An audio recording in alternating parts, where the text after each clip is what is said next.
Hello, my name is Joanne and today we are talking about abbreviations.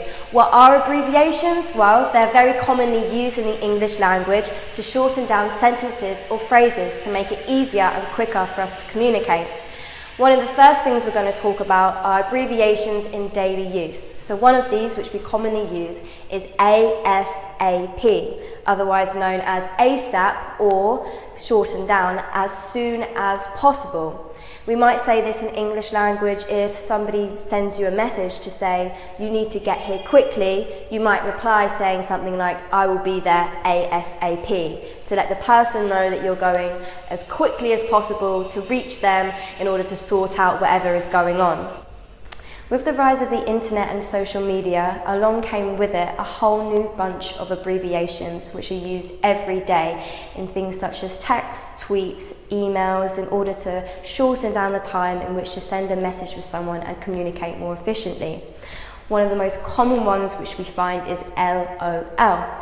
This stands for laugh out loud. When you find something very funny, you would usually write haha LOL. Sometimes it can stand for lots of love, but more frequently it is standing for laugh out loud.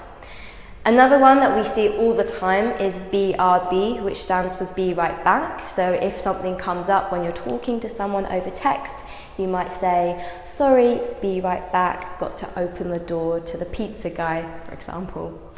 Another one that we might see is TTYL, which stands for talk to you later. It's almost as if you're saying goodbye, but in a more informal way, you're just saying TTYL, talk to you later on. Another one which I have personally seen quite recently, it hasn't been around for a long time, but that's SMH, which stands for shaking my head. So if you find something surprising or disappointing, you might put SMH, shaking my head. I don't really like that. Another area in which you might find abbreviations concerns with cooking. For example, you might find certain abbreviations within a cookbook when you're reading through instructions. One of these abbreviations might be TBS, which stands for tablespoon. It's a certain type of spoon that we have on the table. An instruction might say, take 1 TBS, 1 tablespoon of sugar and put it in the bowl. In addition to tablespoon, we also have an abbreviation for a much smaller type of spoon, which is a teaspoon. This abbreviation is TSP, and it can measure out, of course, smaller measurements of food or water or liquids, for example. A final type of abbreviation with regards to cooking might be found with pounds, which is shown as LB or LBS for pounds plural. You might find a sentence which says, please can you pour out 1 pound of milk? But you'll be seeing it as 1 LBS. Location is another area in which we might find abbreviations as well. For example, if you're on Google Maps on your phone, this is very common in which you will see these. Number one is avenue. It's often the name of like a road. For example, I live at number 2 Chestnut Avenue. This abbreviation will be written as AVE. It's basically just a name for a type of road, commonly with trees down either side of it. A second abbreviation will be for lane, which is written as LN. One of the sentences that you might find might be, I live at number 3 Vietnam Lane, but written as LN. Number 3 for the abbreviations of location would be for road. Road would simply be RD. I live at 38 Danbury Road. In this next section, we're going to talk about how abbreviations often relate to academia and job titles. So, for example, myself personally, I have a degree in Media and English Literature, which means I have a Bachelor of Arts degree. Bachelor of Arts will be shortened down to just BA. My best friend, however, Harriet, she has a degree in Biochemistry and Science. So that means she has a Bachelor of Science degree, which should be shortened down to BS. If you want to go one further and get a further qualification which is higher up from a degree, you can get a master's degree, which is Master of Arts, which should be shortened down to MA. Master of Philosophy is another qualification which is commonly shortened down or abbreviated to M.PHIL. Once again, that refers to Master of Philosophy.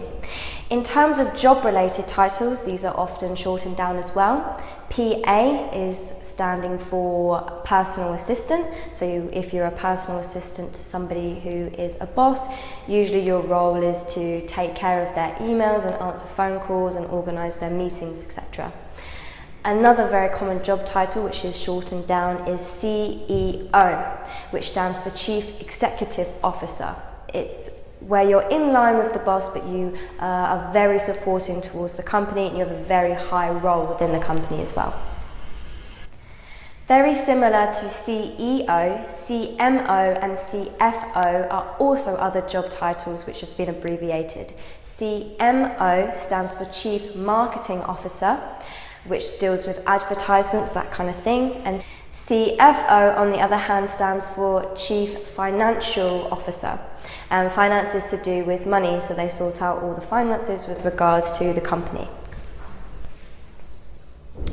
Lots of our abbreviations are actually derived from the ancient language of Latin. One of these, which we see every single day, is referring to time, which is AM and PM.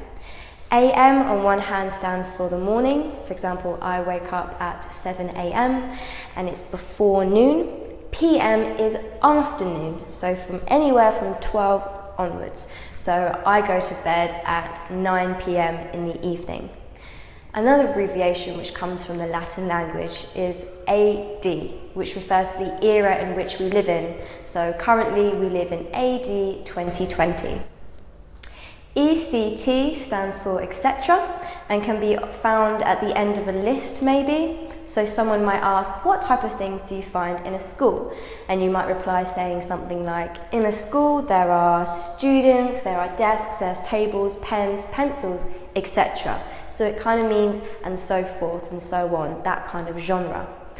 Another one, which is often found at the very end of a letter or an email, is PS. PS basically stands for an afterthought or an idea which you haven't mentioned in the previous message. So if I was to write a birthday card maybe, I might write, Dear Mum, happy birthday, love Joanne, PS, I liked your hair today. Sometimes we use abbreviations so much that we tend to forget what they actually stand for. EG is often one of these. EG stands for example given. You might use this if you're talking to a friend who's hosting a social gathering.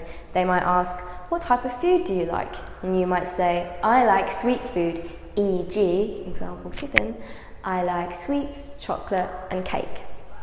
Another one of these is IE. IE basically is like an explanation.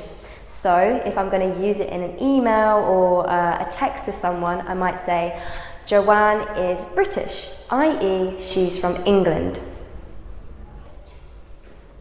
Okay, so that's all for the lesson today. Thank you so much for watching this video.